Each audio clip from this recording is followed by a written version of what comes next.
একটা সময় ছিল যখন বান্ধবীকে বিয়ে করা তো দূরের কথা, বান্ধবীর মুখটাও দেখা যেত না। নারী জাগরণের অগ্রদূত বেগম রোকেয়া করলেন প্রতিবাদ। মেয়েরা শুরু করল মক্তবে, মাদ্রাসা, স্কুলে যাওয়া। আর সেই থেকে মেয়েদের দেখা ও কাছে গিয়ে মনের কথা বলার এক দারুণ সুযোগ পেয়ে গেল ছেলে সমাজ। তারপর চিঠি দেয়া, ভালবাসা, প্রেম নিবেদন, আরও কত কি।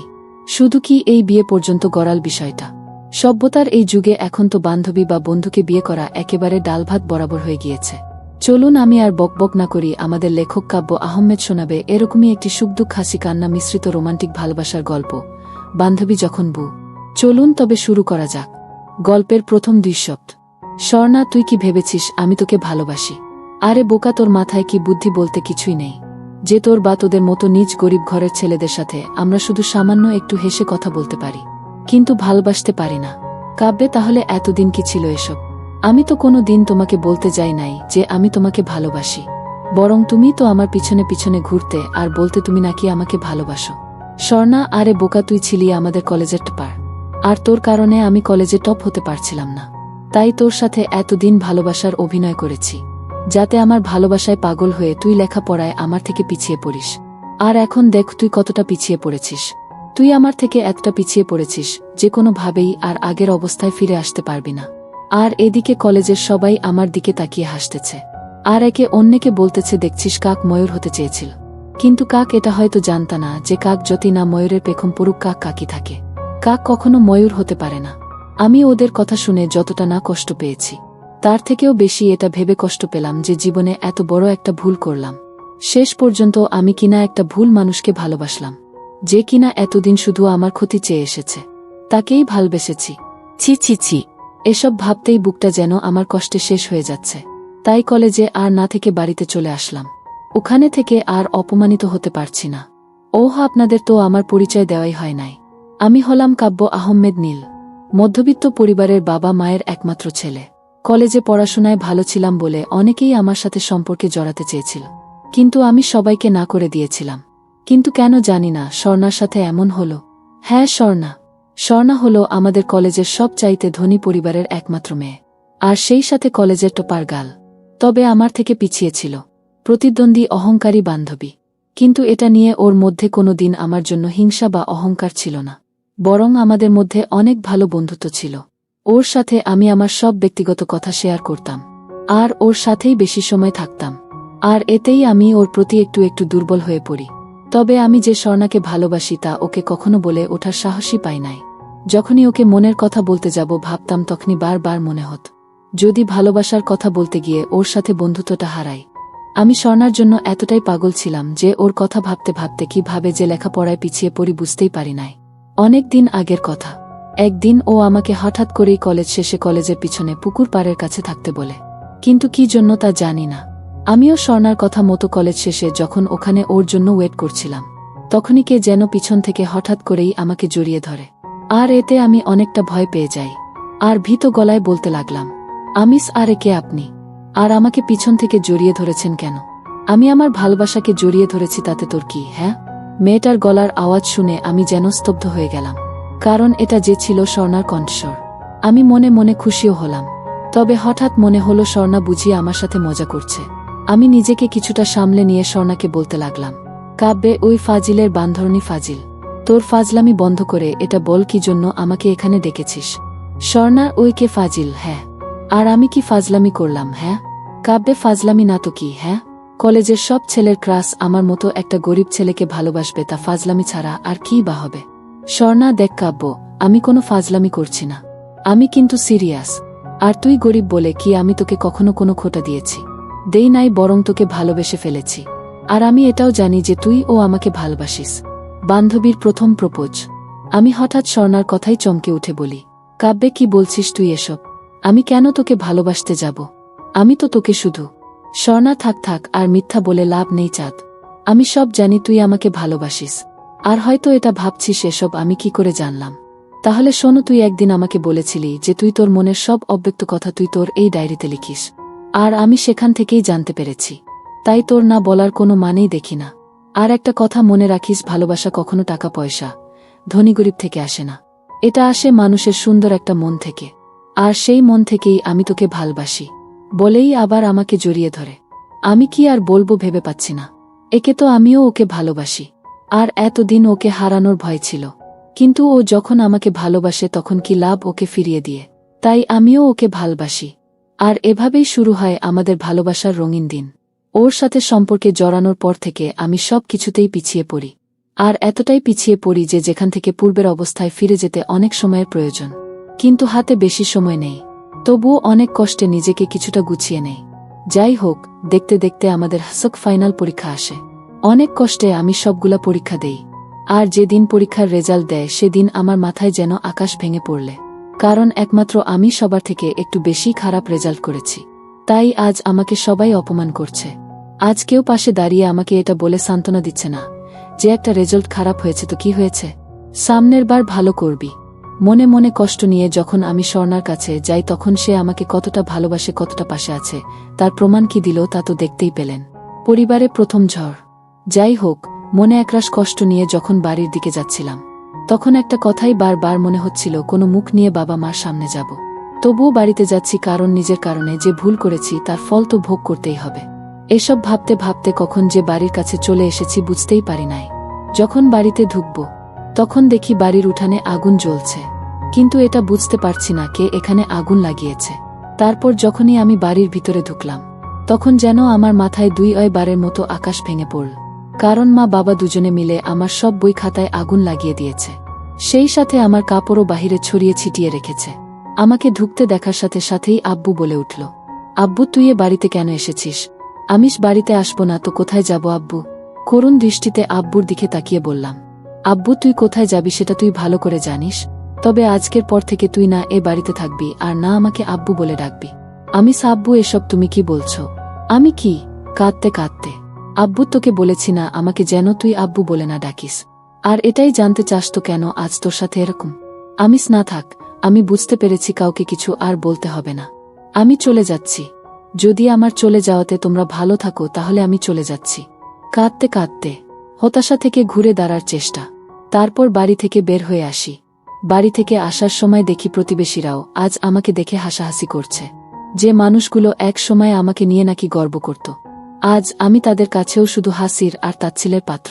যাই হোক, মনের ভিতর একরাশ কষ্ট নিয়ে যখন রাস্তা দিয়ে হাঁটছি তখন মনে একটা কথাই বারবার মনে হচ্ছিল, এই ব্যর্থ জীবন রাখব না। এই ব্যর্থ জীবন রাখার থেকে না রাখাই ভালো। হঠাৎ তখনই মনে পড়ল আমাদের নবী সোট তো কোনো বিপদেই পিছু পা হয় নাই। ইসলামের দাওয়াত দিতে গিয়ে হাজারো কষ্টের সম্মুখীন হয়েছেন, কত কঠিন কঠিন পরীক্ষার সম্মুখীন হয়েছেন। কখনো তো তিনি হতাশ হন নাই, বরং বারবার চেষ্টা করেছেন। আবার আমাদেরকেও হতাশ না হয়ে চেষ্টা করতে বলেছেন। হ্যাঁ, আমিও চেষ্টা করব, আর অন্যদেরকেও এটা দেখিয়ে দিব। কাব্য পিছিয়ে পড়ার ছেলে নয়। আমি নিজেকে এমনভাবে তৈরি করব যাতে আজ যারা আমাকে অপমানিত করল তারাই যেন একসময় নিজের কাজের জন্য অপমানিত বোধ করবে। আর তাই আমি নিজেকে নতুন রূপে তৈরি করার জন্য সবাইকে ছেড়ে আজ আমি চলে যাচ্ছি। যদি কখনো ফিরে আসি তাহলে নিজেকে প্রতিষ্ঠিত করেই ফিরব। তারপর আমি চলে আসি ঢাকায়। এখানে এসে অনেক কষ্টে একটা থাকার ব্যবস্থা করি। থাকার ব্যবস্থা করার পর মনের ভিতর একটা প্রশ্নই ঘুরপাক খাচ্ছিল, থাকার ব্যবস্থা হলো, কিন্তু টাকা কোথায় পাব? আমার কাছে যা টাকা আছে তা দিয়ে বড় জোর মাত্র 1-5 দিন চলবে। কিছু একটা করতে হবে যাতে নিজের স্বপ্নগুলো আবার শেষ থেকে শুরু করতে পারি। যাই হোক, ঢাকায় এসে অনেক কষ্টের পরও একটা চাকরির ব্যবস্থা করতে পারলাম না। তখন নিজেকে খুব অসহায় মনে হচ্ছিল। ক্রমশ নিজের ইচ্ছার শক্তি হারিয়ে ফেলছিলাম। প্রতিটা মুহূর্ত শুধু এটাই মনে হচ্ছিল, আমি নিজেকে কি আবার প্রতিষ্ঠিত করতে পারব, নাকি আমার স্বপ্নগুলো বালির বাঁধের মতো ভেঙে যাবে। তবুও নিজেকে কিছুটা শান্ত রেখেছিলাম, আর আল্লাহর কাছে একটাই প্রার্থনা করতাম যাতে ভাগ্য কিছুটা সহায় হয়। টিউশন স্যার আমি। তারপর হঠাৎ করেই একদিন বাড়ির মালিকের ছোট ছেলে আমাকে এসে বলে যায় আমাকে নাকি বাড়ির মালিক ডেকে পাঠিয়েছে। মনের মধ্যে একটা অজানা ভয় কাজ করছে। জানি না কাজ জোগাড় করতে পারছি না বলে আবার বাড়ি থেকে বের করে দিবে না। এরকম হাজার চিন্তা মনের মধ্যে ঘুরপাক খাচ্ছিল। যখন আমি বাড়িওয়ালার বাড়িতে যেয়ে বাড়ির কলিং বেল বাজতেই বাড়িওয়ালার বউ দরজা খুলেই বলতে লাগল, আন্টিস, ওহ বাবা তুমি আসো, ভিতরে আসো। তারপর আন্টির সাথে তাদের বাড়ির ভিতরে যাই। আন্টিস, আরে বাবা দাঁড়িয়ে আছো কেন, চেয়ারে বসো। একটা চেয়ার এগিয়ে দিয়ে আমিস, না না আন্টি এভাবেই ঠিক আছে। বলছিলাম কি আন্টি আঙ্কেল কি বাড়িতে আছে? আন্টিস, না তোমার চাচা তো বাড়িতে নেই, তবে আমাকে বলে গেছে যে। আমিস, কি বলে গেছে আন্টি? চিন্তিত হয়ে, আন্টিস সে রকম কিছু না, তবুও কেমন জানি একটু সংকোচ লাগছে। যাই হোক, বলছিলাম কি বাবা, তুমি তো বিজ্ঞানের ছাত্র, আর এখন বসেও আছো। যদি একটু কষ্ট করে আমার ছোট ছেলেটাকে পড়াতে, তাহলে একটু ভালো হতো। আন্টির কথা শুনে আমার দেহে যেন প্রাণ ফিরে এল। সেই সাথে খুশিও হলাম, কারণ ওনার ছেলেকে পড়ালে আমার হাতেও কিছু টাকা আসবে। আন্টিস, কি ভাবছো বাবা তুমি? তোমাকে কিছু ভাবতে হবে না। আমিস কিছু না আন্টি, তা কখন থেকে পড়াতে আসবো তাই ভাবছিলাম। আন্টিস, তোমার যখন সময় হবে তখন আসবে। আমিস, ঠিক আছে আন্টি, সন্ধ্যা 7টায় পড়াতে আসব। তারপর আমি ওখান থেকে চলে আসি, আর রাত্রে হালকা কিছু খাবার খেয়ে ঘুমিয়ে পড়লাম। পরের দিন ঘুম থেকে উঠে ফ্রেশ হয়েই কাজের উদ্দেশ্যে বের হই। আজকেও অনেক কষ্টে যখন কাজ পেলাম না, তখন হতাশ হয়েই সন্ধ্যার সময় বাড়ির দিকে আসছিলাম। তখনই দেখি একটা লোক চলবে রোমান্টিক প্রেমের গল্প, বান্ধবী যখন বউ, পর্ব 2। গত পর্বে আমরা দেখেছি কিভাবে কাব্য তার বান্ধবীর কাছে ধোঁকার শিকার হয়। মিথ্যে ভালোবাসায় ডুবে মন ও পরীক্ষার রেজাল্ট দুটোই খারাপ হয় তার। বাসায় অনেক ধমক আর অত্যাচারিত হয়েও সে ঘুরে দাঁড়ানোর চেষ্টা করে। শুরু করে নিজের চলার রাস্তা, টিউশনি করে নিজের দায়িত্ব সে নিতে চায়। চলুন আজ দেখি কি হয়। মানব ধর্ম পালন। তারপর আমি ওখান থেকে চলে আসি, আর রাত্রে হালকা কিছু খাবার খেয়ে ঘুমিয়ে পড়লাম।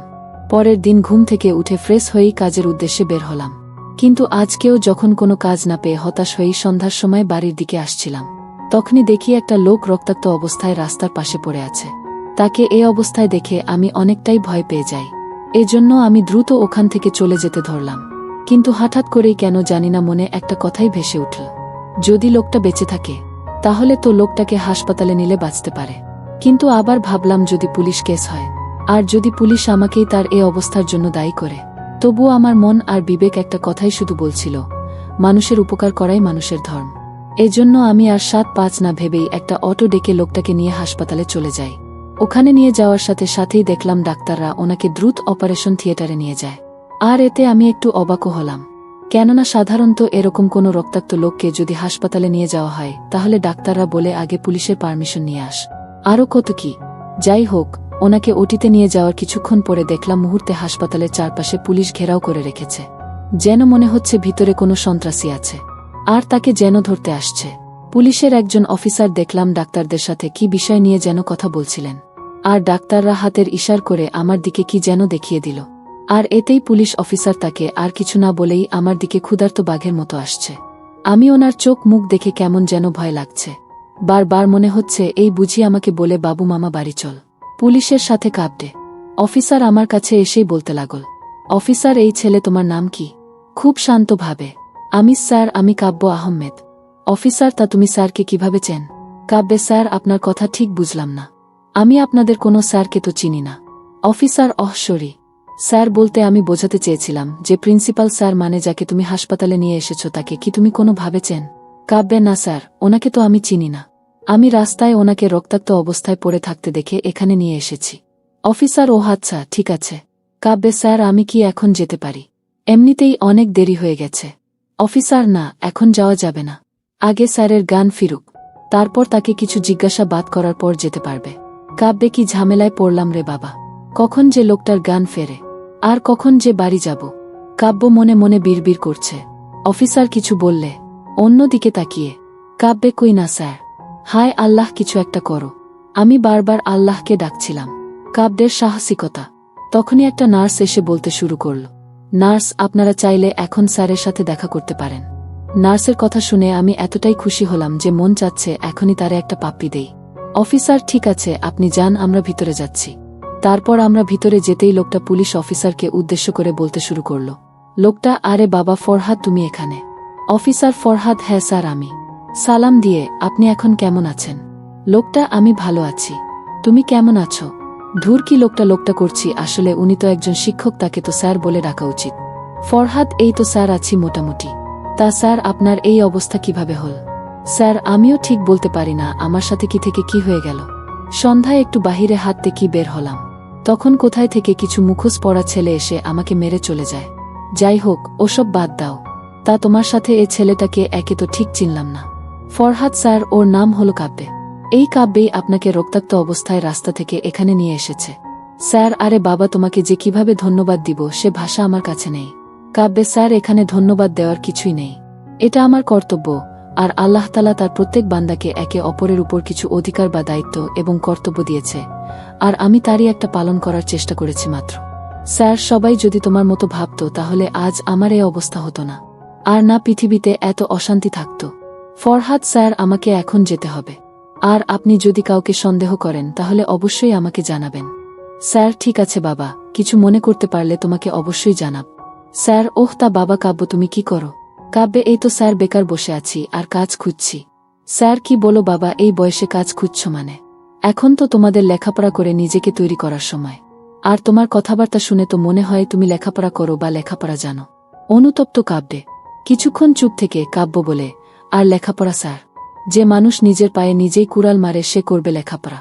তবে হ্যাঁ, লেখাপড়া অবশ্যই করব, কিন্তু তার জন্য নিজেকে তৈরি করতে হবে। স্যার, তোমার কথা ঠিক বুঝলাম না। কাব্যে, কিছু না স্যার, আমি এখন আসি। স্যার, তা তুমি কতদূর পড়েছ? কাব্যে, এই তো স্যার ইন্টার পরীক্ষা দিয়েছি। স্যার, তা তোমার রেজাল্ট কি? কাব্যে, 4.50 স্যার। রেজাল্টের কথা বলতেই আমার মনটা আবার খারাপ হয়ে গেল, তবুও মাথা নিচু করে বললাম, স্যার। ওহ, তা তোমার SSCর রেজাল্ট কি ছিল? কাব্যে, গোল্ডেন A+। বিজ্ঞান থেকে। স্যার, কিহ গোল্ডেন পেয়েছিলে, আর ইন্টারে এত খারাপ রেজাল্ট করলে কিভাবে? অবাক হয়ে কাব্যে, ওই যে স্যার বললাম না, নিজের পায়ে নিজেই কুড়াল মেরেছি, আর সেজন্য আজ আমি পরিবার থেকে আলাদা হয়েছি। যাই হোক স্যার, আমার কথা বাদ দিন, আমাকে এখন যেতে হবে, আর কালকে আবার কাজের খোঁজে বের হতে হবে। স্যার, স্যার, কি যেন ভাবছে। কাব্যে, আসি স্যার। এই বলে আমি যখনই রুম থেকে বের হতে যাব তখনই স্যার বলে উঠলেন, স্যার, তা তুমি কি আর পড়তে চাও না? পিছন ফিরে বলতে লাগলাম, কাব্যে, পড়তে তো চাই স্যার, কিন্তু পড়ব কিভাবে বলুন? সামান্য যে আমি কলেজের চয়েস দিব তার টাকাই আমার কাছে নেই, সেখানে কিভাবে অন্য কলেজে ভর্তি হব? স্যার, যদি তুমি পড়তে চাও তাহলে তোমাকে আমি আমার কলেজে ভর্তি করাতে পারি। কাব্যে, স্যার করুণা করছেন নাকি? আমি আপনার জীবন বাঁচিয়েছি বলে তার প্রতিদান হিসাবে আমাকে আপনি আপনার কলেজে ভর্তি করানোর কথা ভাবছেন? স্যার, যদি এটা ভেবে থাকেন তাহলে ভুল ভাবছেন। আমি কখনো অন্যের উপকার করে তার থেকে সেই উপকারের প্রতিদান নেই না। আর যদি করুণা করার কথা ভাবেন তাহলে তো আমি কোনো দিনও আপনার সেই করুণার ভার নিতে পারব না। আসি স্যার, আর আমার কথায় যদি মনে কষ্ট পেয়ে থাকেন তাহলে মাফ করবেন, দুঃখিত। স্যার, তুমি ভুল ভাবছ বাবা, আমি তোমাকে করুণা বা তুমি আমাকে যে উপকার করেছ তার প্রতিদান দিতে চাচ্ছি না। আমি তোমার কথা শুনে বুঝতে পারছি তোমার মনের ভিতর খুব বড় একটা কষ্ট লুকিয়ে রয়েছে, যার কারণেই হয়তো তুমি পরীক্ষার খারাপ রেজাল্ট করেছ। আর হয়তো তুমি ভাবছ আমি আমার উপকারের প্রতিদান দেওয়ার জন্য তোমাকে আমি আমার কলেজে ভর্তি করাতে চাচ্ছি, কিন্তু তাও না। আমি তোমার ভিতর কিছু একটা করার ইচ্ছার যে প্রবণতা আছে তা দেখতে পাচ্ছি, বিধায় আমি ভাবলাম তোমাকে আমার কলেজে ভর্তি করাবো। এখন ভেবে দেখো, তুমি তোমার লক্ষ্যতে এগিয়ে যেতে চাও নাকি বাকি সব দুর্বলদের মতো পিছিয়ে পড়তে চাও? স্যারের এসব কোনো কথাই আমার মাথা বা মনকে ছুতে পারল না, কিন্তু একটা শব্দ, দুর্বল, হঠাৎ এই শব্দটা কেমন যেন রাগ আর জেদ ধরিয়ে দিল। কাব্যের নিঃশব্দ আর্তনাদ। আমার কেন যেন চিৎকার করে বলতে ইচ্ছা করছে, আমি দুর্বল নেই, দুর্বল নেই। তখন মনের ভিতর একটা কথাই উকি দিল, প্রত্যেক মানুষ তার ভুল শুধরানোর একটা সুযোগ পায়, আর আমি যখন একটা সুযোগ পেয়েছি তখন এটা হাত ছাড়া করা আমার জন্য একটা বোকামি। কিন্তু আমি কি কারো করুণা নিচ্ছি? স্যার, কি হলো বাবা, এত কি ভাবছ? কাব্যে, কিছু না স্যার। স্যারের কথায় আমার ভাবনার ছেদ ঘটল। ভাবছিলাম আমি আপনার কলেজে ভর্তি হব, তবে আমার একটা শর্ত আছে। স্যার, কি শর্ত? কাব্যে, আমার শর্ত এটাই যে আমি আপনার কলেজে ভর্তি হব, তবে ভর্তির টাকা আমি আপনাকে দিয়ে দিব। স্যার, ও এই কথা? আচ্ছা, তোমার যা ইচ্ছা।